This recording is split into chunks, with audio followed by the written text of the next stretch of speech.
has long admired those with an ability to tell a good story. Getting just the right amount of detail, eye contact, timing, etc. to make a story great. As his speech assignment is open-ended, he opted to hone his skill with a story about one of his good friends from the Marine Corps, James Depp. The time is 5 to 7 minutes. Help me welcome Ryan.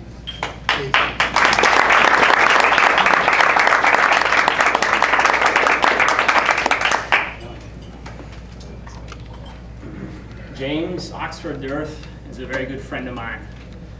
When we both checked into the same unit as lieutenants, summer 2012, the first proposed call signs for him were sausage fingers and BDA, for big dumb animal, which gives you an idea of the first impression this guy made. At my wedding, early 13, he arrived with a bottle of Goldschlager as a gift for the bride and groom, which he then took back 30 minutes later in good humor to pass around to the wedding guests before getting up after my father spoke and delivered an impassioned, expletive-laden, impromptu, but heartfelt speech to my wife and me. So I'd like to tell you a quick story about James. A month after the wedding, we were both deployed to Afghanistan. We were the new boots in the squadron, the new guys. And part of our responsibility is to learn everything we can about our aircraft and our mission set because the more senior crew members are relying on us. So along that line, mistakes and gaps in knowledge are dealt with pretty harshly. And because of it, we all developed a hardness to ourselves because you don't want to make yourself a target. It's already hard enough as it is.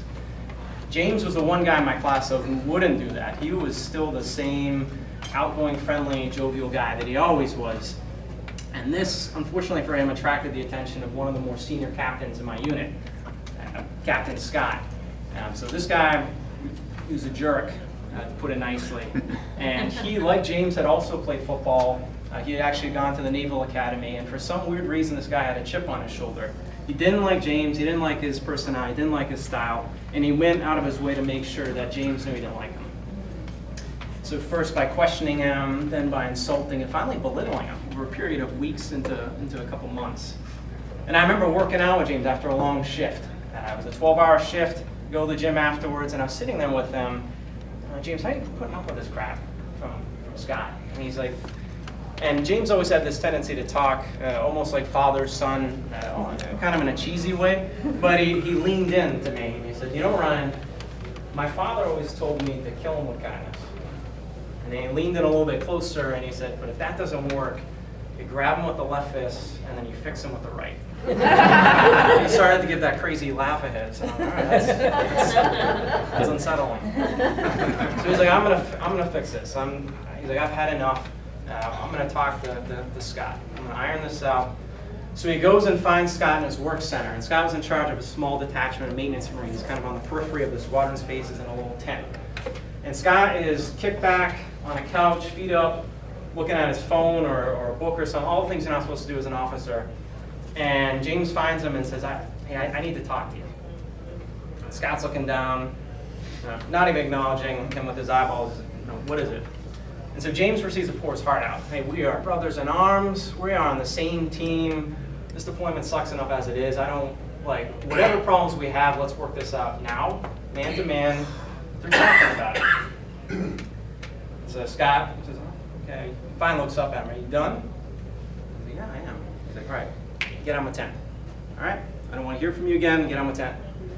And James begins to feel himself getting more and more upset. So he reaches down and grabs Scott by his collar and picks him up. Big men, two big guys, and starts shaking him. And he says everything that has been on his mind, essentially. And in essence, it was, we hate you, and nobody respects you as an officer. Throws him back down and walks out of the tent. And Scott, being a bully, bullies can't let that lie, realizing that he's still playing with fire. So he follows James out, and he's still insulting him. He's still calling him a boot, still saying you think you're a tough guy. And James finally, and bullies like that, they get away with a lot because they don't expect a response. And James had finally reached his breaking point. It's 105 degrees, and he stops on the dusty trail, and Scott's still walking up towards him, and he calmly pivots around, and he proceeds to grab him with his left hand, pull him in tight, and he punched his face repeatedly. The after effects were not good from that. Both men are summoned to a quarterdeck, threatened with court-martial. On a deployment in the Marine Corps, assault like that, you can go straight to the brig, straight to prison for it. That is within a commander's discretion.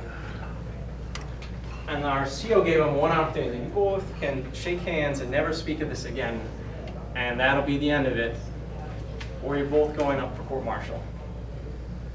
Wisely, they're not stupid. Wisely, they decide to shake on it.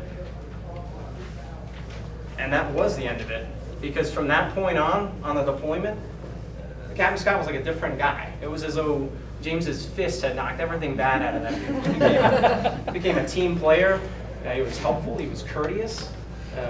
He was actually pleasant to be around. And that was it. The rest of our deployment was smooth sailing.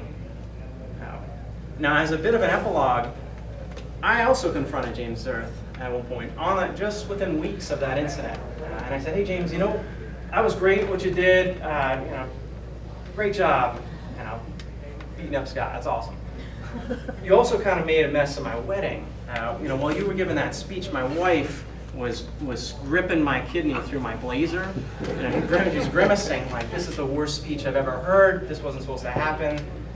And you're hitting on her sisters and stuff. You did everything you're not supposed to do. And just friend to friend, that wasn't cool. And James, again, because he's a good guy, has a good heart, he's mortified. I am terribly sorry. I did not mean to hurt you. I'm going to make this right.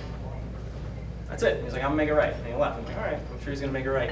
And he did. He wrote this beautiful handwritten letter to my wife.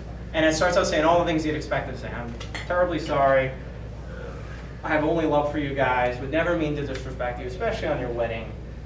But in true James Zerth fashion, it goes off the rails towards the end, where he goes into this sidebar conversation about comparing himself as an attack pilot to a modern-day Han Solo, where he thinks himself traveling the galaxy in search of adventure, which is insane, but it's also very uniquely James Zerth. So that's why he's a good friend of mine, and in a lot of ways, he's a bit of my personal Han Solo, because he represents the flawed but spontaneous hero that I aspire to be.